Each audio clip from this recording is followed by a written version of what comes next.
Un pastor del mundo, el verdadero legado del Papa Francisco. Antes de sumergirte en esta historia, suscríbete y activa la campanita. Tu clic impulsa este mensaje de fe y sabiduría hasta los rincones donde más se necesita. Gracias por ser parte. La primera vez que Jorge Mario Bergoglio sintió el llamado de Dios no fue en un altar rodeado de incienso, ni en medio de cánticos sagrados. Fue en el silencio de una enfermedad, en un hospital de Buenos Aires, donde creyó que no saldría con vida. Tenía apenas 21 años cuando sus pulmones fallaron y la fiebre lo empujó al borde del abismo. En ese instante de fragilidad absoluta, le prometió a Dios que si sobrevivía, le entregaría toda su vida. Lo que parecía un final, fue el comienzo de un propósito eterno. Como el joven Samuel que escuchó la voz del Señor en la noche, 1 Samuel 3, así comenzó el camino de quien, décadas después, sería conocido como el primer Papa latinoamericano, Francisco.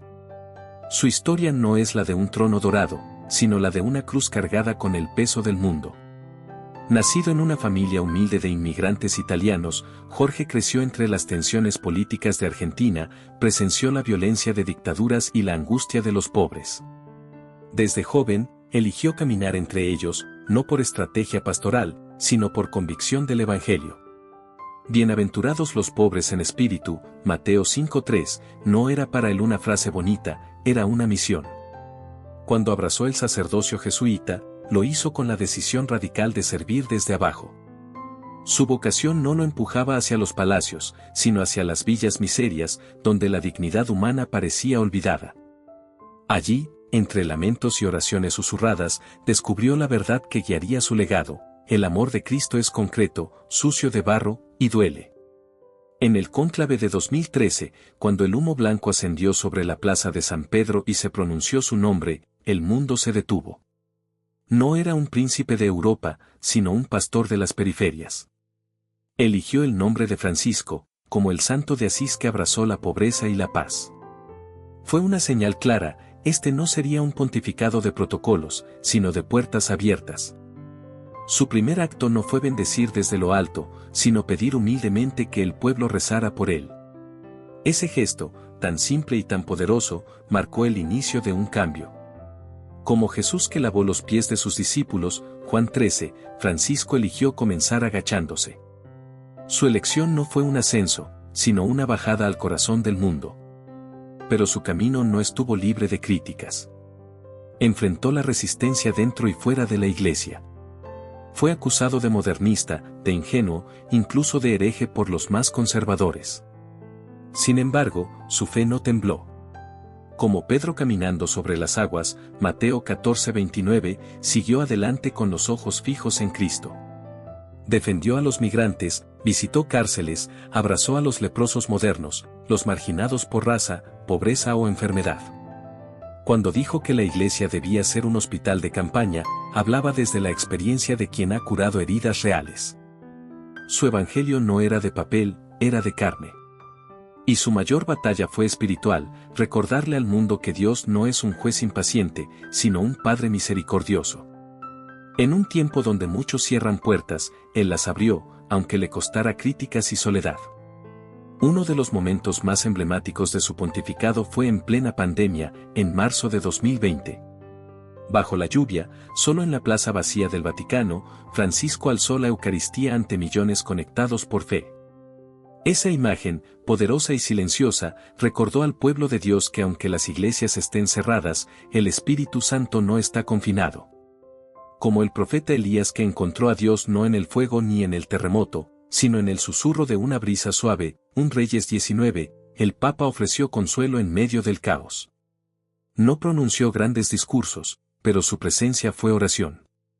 Su figura solitaria, anciana y empapada, se convirtió en símbolo de esperanza global. En ese instante, dejó de ser solo líder católico, se convirtió en pastor del mundo. En sus encíclicas, particularmente en Laudato Si y Fratelli Tutti, Francisco reveló otra dimensión de su legado: la ecología del alma. Enseñó que cuidar del planeta es también cuidar del prójimo. Así como Dios entregó a Adán y Eva el Edén para que lo cultivaran, Génesis 2:15, también hoy somos llamados a custodiar la creación. Su defensa del medio ambiente no fue moda, fue profecía. Advirtió que la explotación desenfrenada destruye tanto la tierra como el corazón humano. Su clamor por justicia social, paz entre pueblos y solidaridad con los excluidos no fue ideología, fue evangelio encarnado.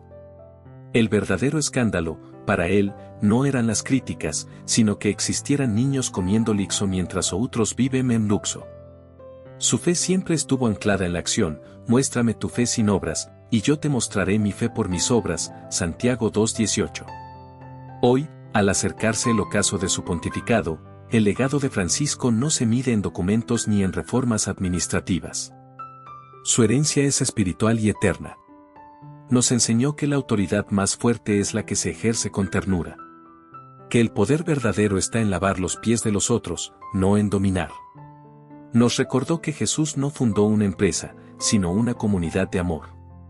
Su estilo sencillo, su sonrisa humilde, su constante llamado a la oración y al perdón, todo ello conforma el testamento de un hombre que creyó de verdad en el Evangelio.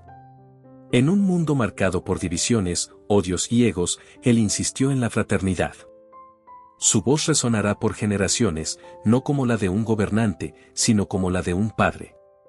Como Pablo escribió a Timoteo, he peleado la buena batalla, he acabado la carrera, he guardado la fe, 2 Timoteo 4:7. El verdadero legado del Papa Francisco no está en lo que construyó, sino en lo que transformó corazones. Inspiró a jóvenes, reconcilió a familias, conmovió a agnósticos, dio esperanza a los más pobres.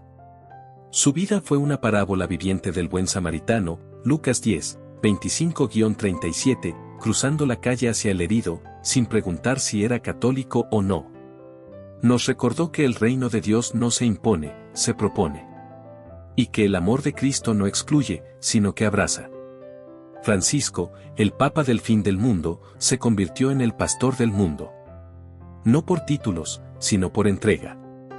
No por poder, sino por servicio.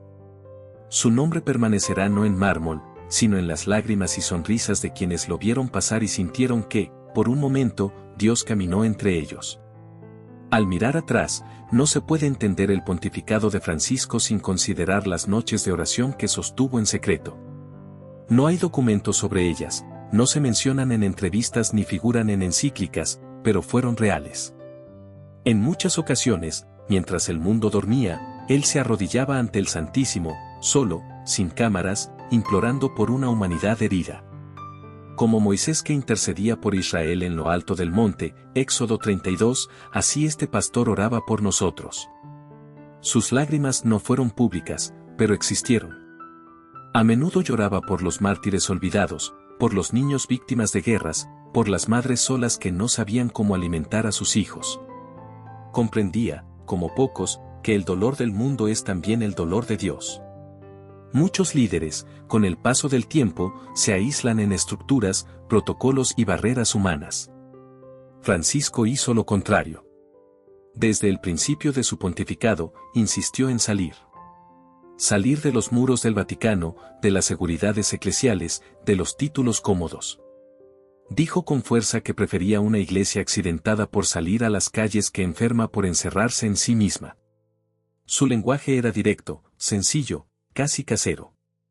Pero no por falta de profundidad, sino porque sabía que las verdades eternas deben llegar al corazón, no solo a la razón.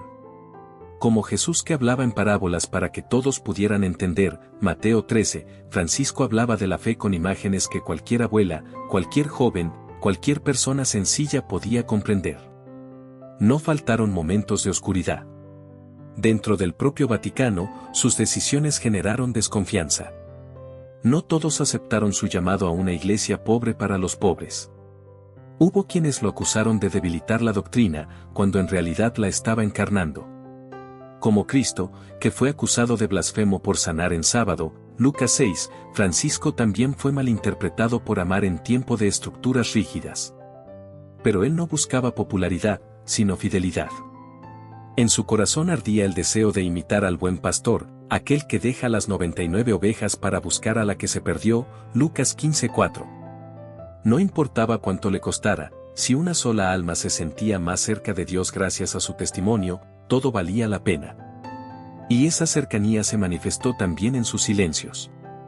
En una época donde todos opinan, gritan, publican y se sobreexponen, Francisco eligió el valor del silencio orante. En más de una ocasión, cuando la prensa esperaba declaraciones duras, él respondía con oración. No porque no tuviera que decir, sino porque sabía que algunas heridas no se curan con palabras, sino con presencia. Como María al pie de la cruz, Juan 19:25, él permanecía. Callado, sí, pero presente. Muchos no entendieron esa postura, pero las mujeres de fe, las que han llorado frente al ataúd de un hijo, las que han sostenido hogares rotos con pura oración, reconocieron en él a un hombre que también sabía sufrir en silencio. Y eso generaba comunión profunda. Quizás una de las decisiones más audaces de su pontificado fue la de cambiar la forma de ejercer el poder dentro de la Iglesia. Para él, el poder no es dominio, sino servicio. Lo repitió hasta el cansancio: quien no vive para servir, no sirve para vivir. En este sentido, reformó estructuras internas, no por capricho, sino para que reflejaran mejor el rostro de Cristo. Rechazó los lujos personales. Rehusó vivir en el Palacio Apostólico, eligiendo en su lugar una residencia más simple, la Casa Santa Marta. No usaba anillos de oro ni vestiduras ostentosas. No necesitaba adornos para afirmar su autoridad. Como San Pablo, su autoridad provenía del testimonio, no del título, 2 Corintios 11. El poder, en su corazón, solo tenía sentido si se convertía en caridad vivida. En muchas de sus homilías, especialmente las dirigidas a los jóvenes, Francisco insistía en que la fe no es una colección de normas, sino una relación viva con Cristo. Llamaba a los jóvenes a hacer lío, pero no un caos sin sentido, sino un despertar de conciencia, un movimiento de misericordia. A menudo los comparaba con Jeremías, que se sintió demasiado joven para hablar en nombre de Dios, pero fue elegido y enviado, Jeremías 1, 6-7. Su objetivo no era conformar discípulos obedientes, sino santos valientes. Por eso, hablaba de santos de la puerta de al lado, recordando que la santidad no se da solo en los altares, sino en las madres que luchan por sus hijos, en los abuelos que rezan por su familia, en los trabajadores que no roban ni se rinden. La dimensión mariana de su vida también es profunda. Siempre llevó consigo una imagen de la Virgen de Satanudos, una advocación alemana que simboliza la capacidad de María para deshacer los enredos de nuestra vida. Francisco confiaba en ella los nudos de la Iglesia, de la política, del alma humana.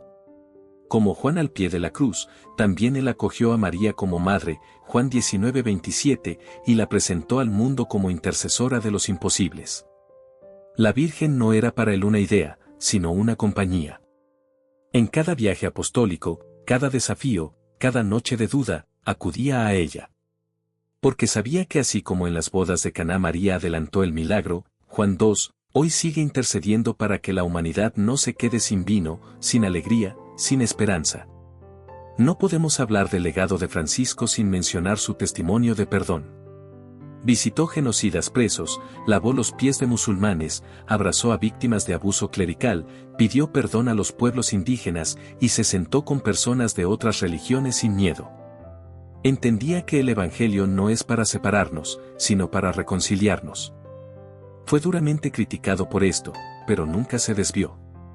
Como Esteban, el primer mártir, que perdonó a sus verdugos, Hechos 7:60, Francisco eligió siempre el camino del amor. Para él, el escándalo no era tender la mano al diferente, sino rechazar al hermano en nombre de la pureza. Recordaba constantemente que la medida con que midáis, se os medirá, Lucas 6:38. Finalmente, si hay algo que define su pontificado, es la alegría. No una alegría superficial, sino la que nace del alma que ha sido tocada por Dios. En medio de guerras, corrupción y crisis, Francisco sonreía. Su sonrisa no negaba el dolor, pero lo trascendía. Era la misma alegría que los primeros cristianos tenían incluso perseguidos, porque sabían que Cristo había resucitado. Como Pablo desde la prisión escribía, «Estad siempre alegres en el Señor», Filipenses 4:4, Francisco también enseñó que la fe no es una carga, sino una fuente inagotable de gozo. Una alegría que no se compra ni se vende, pero que transforma. Esa fue y es su gran revolución, una ternura alegre en un mundo endurecido. Si esta historia tocó tu corazón, déjanos tu comentario y comparte este video para que más personas descubran el poder de la fe y el amor verdadero. Gracias por estar con nosotros y nos vemos en la próxima historia.